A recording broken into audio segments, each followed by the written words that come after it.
वैसे ही ड्रैगन भी किसी की आवाज को बर्दाश्त नहीं कर पाता।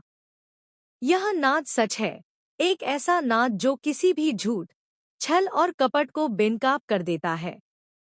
जो भी भ्रम में रहता है, जो भी अपनी असलियत को छुपाने के लिए झूठ की चादर ओढ़कर चलता है, वह इससे बच नहीं सकता।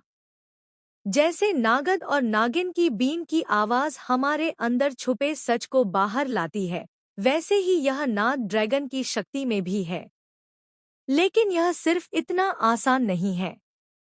यह नाद केवल सुनने वाले के इरादों को नहीं देखता, बल्कि उसके दिल की गहराई तक उतरता है।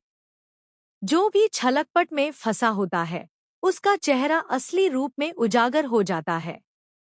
कभी कभी यह नाद इतना प्रबल होता है कि झूठ का आवरण फटकर फैल जाता है और व्यक्ति खुद को डर और शर्म के बीच पाता है। आज की कहानी में यह नाद एक नए ट्विस्ट के साथ सामने आने वाला है। यमन का ड्रैगन, जो अब तक सिर्फ अपने रौब और ताकत के लिए जाना जाता था, अपने असली रूप में छुपा हुआ था।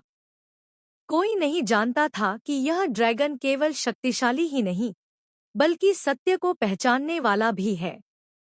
जब उसने नागद और नागिन की बीन की आवाज सुनी, तो वह तुरंत जाग उठा और उसने ठान लिया कि वह इस झूठ की दुनिया को बदल देगा। जैसे ही ड्रैगन ने अपना नाद छोड़ा, आसपास का पूरा माहौल बदल गया। झूठ, छल और धोखे में जी रहे लोग असली रूप में सामने आने लगे। कोई शापित हुआ, कोई डर के मारे कांप उठा, और कोई इतना आश्चर्यचकित हुआ कि उसे विश्वास ही नहीं हुआ कि यह असली है। लेकिन असली ट्विस्ट तो अभी बाकी था।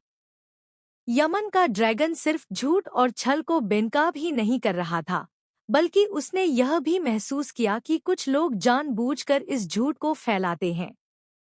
और तभी सामने आया उसका सबसे बड़ा दुश्मन, रिया। रिया, जो पहले हीर और नवाब के बीच साजिश रच चुकी थी, अब ड्रैगन के सामने खड़ी थी।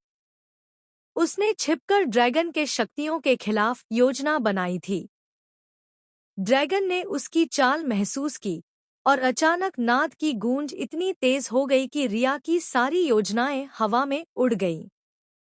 उसकी आंखों में जो चमक छलकी थी, वह धीरे धीरे फीकी पड़ गई। लेकिन यह खत्म नहीं हुआ। यमन ने महसूस किया कि रिया अकेली नहीं है।